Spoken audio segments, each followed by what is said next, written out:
Hello viewers, Super GT here. Now I get plenty of messages from time to time, some good, some bad. This was a nice one. Hey man, just want to say I love your stuff on YouTube. Keep making those videos. Well, I'm going to honour that request and produce another video for you here. Which, well, I guess you understand the process by now. You click onto YouTube and then you click on the video and then you watch the video, which is what you're doing right now. So let's see how it goes. We arrive here at the classic centre of Newbury, of Nubai, in the desert. Let's see what chaos ensues here. Back on Forza Motorsport, so we did R-Class not too long ago, as this Ferrari comes weighing in out of nowhere. We did R-Class not too long ago with our good buddy, Tax Johnson, and it went, well, it was mixed, should we say. It was a rather mixed experience. Let's see if this hopper here can provide anything better than before. So coming through here, we're just going to throw in a reverse entry drift because you know that's just what the pros do. That's just what good players do. So we come into the very long right-hander by the hotel here, and around the outside of the Mercedes, up into 12th position. So it was a rather messy, scrappy lap here. But you know what? In these cars, this track is not actually too bad. Let's see how it goes there as we go further into the race. Up the inside of the fellow Pagani Zonda user, or Pagani user, and keeping it nice and tight to the apex of the Ferrari F50 GT, very wide. This guy coming back across, not sure why. We're going to go up into 8th position. So a decent start so far, and he's almost going to try to swipe me off, and I think he swiped himself off into the barrier. Okay, so later on in the race, around about lap 2, catching up with this guy, bundling in wide. Now that's a crime against motorsport. I think I ought to be arrested for that one, or at least bring back capital punishment, you know, because that was pretty savage. It wasn't too bad. I'm just joking. Right, anyway, coming through here, guy here called Lovely Pain, and we're going to try to get past him. The two radicals up ahead. Can we go about getting past these two guys? Coming towards this final sector here. So we're running the slightly shorter version of the Dubai or Nubai Autodrome, or whatever you want to call it. Coming towards the very long final turn, but we're going to fast forward here. Now this car up ahead, these radicals, I mean, they have good handling, very good handling, but this, especially this black and red one here, obviously tuned it to have maximum handling but almost zero speed on the straights. So I'm going to flow past him there, and he's going to come straight back. You see just the level of handling he has there. Honestly, quite astounding. Is he going to be able to get through here? As he goes around the outside, maybe pinching a little bit too narrow. As we come through, fighting for position here. He's going to go around the outside, squeeze into that space. Good little battle here between the two of us. Then eventually we come to something resembling a straight, and I get ahead, coming towards the 270-degree turn here. It's all kicking off up ahead. We've got the McLaren, we've got the Pagani, the older Pagani there, and then of course the Radical just up ahead. How do we tackle this little group here? A little bit wide there, and have to be patient against the McLaren. Looking up the inside, we made this work. We made this move work on lap 1. Didn't quite work there. Bit of contact, more contact up ahead, and he's just going to slide him off. The Radical just gets absolutely abused, smashed into the wall. Now that would be an arrestable offence should I become the president of the world, which might happen. You never know. I come through the final turn then, another very long right-hander. Kind of this track is punctuated by very long right-handers. The McLaren comes weighing in out of nowhere. And then the ultimate handling car comes flying through. I'm going to try to get back past him onto the left-hand side, and we've made contact, and that's not ended well at all. I'm going to do a nice little 720 and lose plenty of time and positions. Almost getting collector on the way through there. Down to 11th, back up to 10th. Can we catch up? Oh, here's the German. Here we go. He's been smashing the crap out of everyone, and now he has had the crap smashed out of him, if that doesn't sound too rude. Now coming down towards the end of the race here, back into 8th. So we've recovered some positions from our excursion a lap ago. Can we go about getting one more position maybe from the golden Mercedes CLK GTR? Coming up to the line then, how is this one going to go? Is he going to pinch me up against the wall? Yes, he is. There's contact, and he's turning across. This, ladies and gentlemen, this is a sad decline of morality, and I think humanity will look back at this as a very dark chapter in our history. Sad, sad times indeed. But we can cheer ourselves up a little bit here by going into turn 1 at Daytona in the Audi TT. A little bit too hot, but it's okay because all these other guys from behind are going to do the same or even worse. So it wasn't too bad in the end. So a clean little start here. Front row doesn't really move, so go from 4th up to 1st. Great stuff there. When sometimes, well, when the front row just doesn't move, doesn't really help, does it? I'm going to try again here. Now this is an example of a clean start at Lime Rock, which almost never happens. Now coming into turn 1 in 5th. Now there is contact there with the Lamborghini, the Porsche, the Ferrari. Porsche goes a little bit wide, but he does get back on. But ultimately, quite a clean start, which is actually very, very rare around Lime Rock. And especially in S-Class here, which is quite a fast class. Makes it a little bit harder to judge. Almost into the side of the Ferrari, but we get it stopped in time to make sure we don't hit him. So another little good start there at Lime Rock. Now this is where things get really interesting. Here in Germany, we move to Deutschland into turn 1. Let's see how it goes. We're going to get loaded completely into turn 1. Use about 5,000 metres of extra tarmac runoff there. Now coming into the shortened version, and this guy, he obviously forgets which button is the brake pedal, because look at this, flying in out of nowhere, savage assault. Now that would really be a capital punishment offence when I come into power. That was not good at all. And he's murdered himself and about 8 other people, and probably some spectators too, just for good measure. Now coming through, we are running the, what is this version called? It's not the national circuit, is it? It's the short version, I don't know. And you didn't see anything there. All I saw was a load of discos, which come in multiple flavours, and it's a really nice type of crisp. I definitely recommend discos. Not quite sure what happened behind the discos, and I don't think I cut the corner. At least you couldn't see that anyway, so you have no proof against me. So just go and buy some discos because they're actually really nice.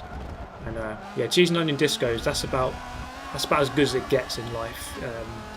You know, just sitting by the beach, packet of discos, and a beer. That's all you need in life. That really is all you need. Now coming up towards turn 2. And we have the top 2 battling, and we actually have an imposter amongst our ranks here. The guy in 17th, and a guy just stopped there for no reason. Now coming through here, what is going to happen with this back marker? Well, I'll tell you what's going to happen. He's going to drive into the explosive wall, and as a distraction, it's sent me wide onto the grass. Even the guys ahead going onto the grass as well. So distracted by the back marker and his explosive antics through the middle of the course there. Right, let's see if we can get onto terms with these two. We've caught up quite quickly there, mainly by them fighting, but also by them being distracted by the random back marker. He seems to be just driving himself off into tyre walls.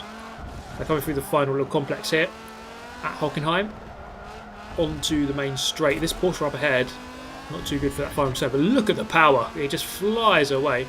Not much I can do about that. The Viper here, really good handling car. It seems as though our Ford GT friend has come back for more, so he's obviously gone backwards on the circuit, and he's trying to fend off the NSX, but the NSX, good work there to rebuff the attack, and we all get through unaffected in the most part anyway. So we go into the long right-hander here. 1, 2 and 3, very close with just over a lap left to go. Is there potential to go up into the lead of the race? This Porsche really quick in the line, so it's going to be really hard to pass him if he just meets all these apexes, which he seems to be doing. So we've got the Viper here as well, going very slowly. Puzzling antics going on here. Plenty of crimes against motorsport being witnessed during the course of this video. Can we go around the outside? It looks as though we can. The Porsche giving me the space. He will have the power advantage here on the main straight, as we saw on a lap ago. Now into turn 1. Around the outside, nice bit of racing. That's dirty, that's extending. Now that should be punishable by death. When I come to power, I would actually send myself to the gallows for that one. Now, around the outside, into second. Can we keep it? On the final lap, the Porsche looking for a way by.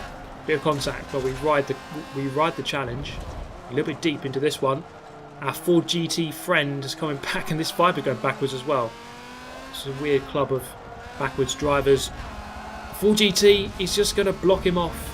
But sometimes you've got to take one for the team. I'm just going to push him off you go. With a little bit of help from the Porsche. I've lost my second place.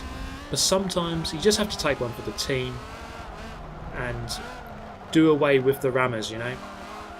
Also, hashtag, get this hashtag trending, hashtag ghost back markers, or hashtag ghost back markers, not the don't put the in there. Right, this is an example of how things can go quite well sometimes. Ideally starting from pole, which usually helps. Celine S7, beastly machine this, with the F4H Motorsport livery. I cry every time the team doesn't really exist anymore. Coming into turn 1, Mugello. Can we keep the lead without getting murdered? It looks like we can, yes. Good stuff. Coming through. Now, once you've avoided that pummeling at turn 1, it's all about just keeping it calm and collected and hitting those apexes and trying to maximise your gap as early as you can, and we've done that. And by the end of the race, catch up with this guy in the Abarth, and I'm not sure why he's chosen that thing because it's absolutely awful. The fact that I've lapped him in a 3-lap race, that kind of shows him he's made a bad decision, or a memey decision at best. Crossing the line for a win, good stuff. Now we move to Homestead, and the launch on this skyline is absolutely monstrous. Look at that from the middle of the grid or near the back of the grid, and look at this Viper here. This is a really bad example of just how to drive. So basically, how to drive. Step 1: don't do that, because that's just stupid. As he just pummeled everyone off the circuit. Now this is the final lap.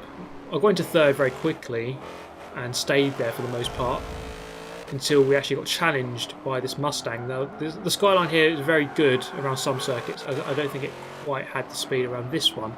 I was kind of okay with it, but needed to be a little bit more powerful on the long main straight.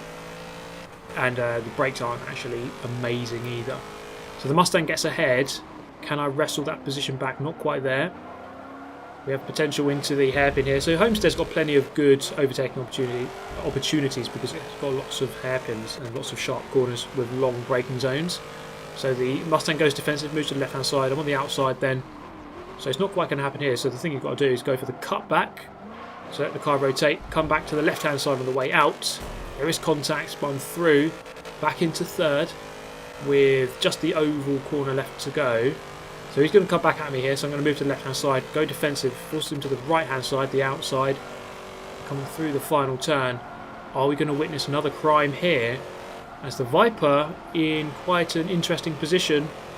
Is he going to swipe across? You just never know. Honestly, you have to assume the worst in many cases, and actually, in this case, it doesn't really do anything. So he finished third. Not too bad a result, mostly done by the first lap. Now, if you can count the amount of contact on this first half of a lap, then you've done very well. I don't think numbers exist that high. Numbers beyond infinity, basically. So the amount of contact here is just absolutely ridiculous. Not just me, but I mean just everyone. It's actually too hard to count a number that high. I can't really comprehend numbers that high. Let's see how we can get through this little pack here. Started towards the back of the field, or about 3/4 of the way down the field, and already up into the top 10.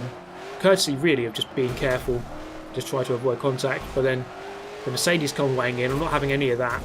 Back up the inside, get wide, mate, and he just drives himself off the circuit. He's not really fancying any more of this racing. Now this is something I noticed about the racing quality as the Fry and the Viper just run each other off the circuit into Degner 1. Now, yeah, something I noticed really, I think since the update to the collision physics, I think actually everyone's a little bit lazier now in terms of avoiding contact. So before, the physics were very sort of soft, so your car would just fly around very easily, but now the cars feel very heavy, and the cars don't really move or react to contact very much at all. And so as a result of that, I think people they're kind of less, I don't know, just lazier at avoiding contact. It's almost like, well, the cars don't get affected, so who cares, just make the contact. So you're going to see plenty of like clumsy little rubbing side by side, taps from behind, taps in the front, and I think actually the quality's actually gone downhill in terms of like just the overall awareness, because people, I don't know, Just sort of not really worrying about the contact anymore. We move further into the race. Lap number 2 now. Can we catch up with second and third? First place is long gone. The second's well within reach. In fact, we can see them just up ahead. Full GT40, and then the Porsche just up ahead. Driving the Noble M600 myself. One of my favourite cars in S-Class. Really, really good car. Porsche just decides to get sucked off there. So we'll take third position, thanks very much. And then the Full GT almost does the same. Not quite though. Can we go for the pass here? No. Degna 1 and Degna 2, not really good overtaking opportunities unless you're fully alongside before you start turning in. So we're going to have to attempt to maybe go for an overtake later in the lap, or just go for it here. Nice move up the inside, meet the apex, beautiful stuff.